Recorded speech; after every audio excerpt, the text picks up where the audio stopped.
بسم اللہ الرحمن الرحیم۔ السلام علیکم ورحمۃ اللہ وبرکاتہ۔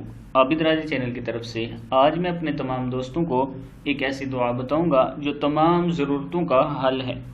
اگر یہ دعا آپ پڑھیں گے تو انشاءاللہ آپ کے اوپر جو مصائب، مصیبتیں، پریشانیاں ہیں وہ دور ہو جائیں گی، اور اگر آپ کو شک ہے کہ آپ کے اوپر جادو جنات وغیرہ ہیں تو وہ بھی انشاءاللہ ختم ہو جائیں گے۔ دعا سننے سے پہلے میں اپنے تمام دوستوں سے گزارش کروں گا کہ چینل کو سبسکرائب کر لیں، بیل آئیکن پہ کلک کر لیں تاکہ ڈیلی ویڈیو آپ دوستوں تک پہنچتی رہے۔ تو سٹارٹ کرتے ہیں آج کا لیسن۔ بسم اللہ الرحمن الرحیم۔ حسبی اللہ لا الہ الا ہوا علیہ توکلت وہوا رب العرش العظیم۔ کیا ہے؟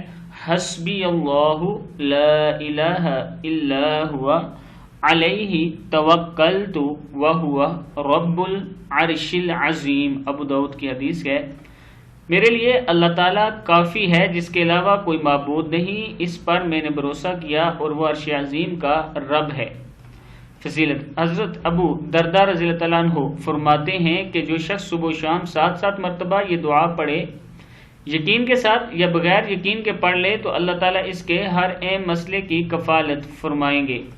اس دعا کو آگے ضرور شیئر کرنا اپنے دوستوں کے ساتھ تاکہ وہ بھی پڑھ سکیں۔ السلام علیکم ورحمۃ اللہ وبرکاتہ۔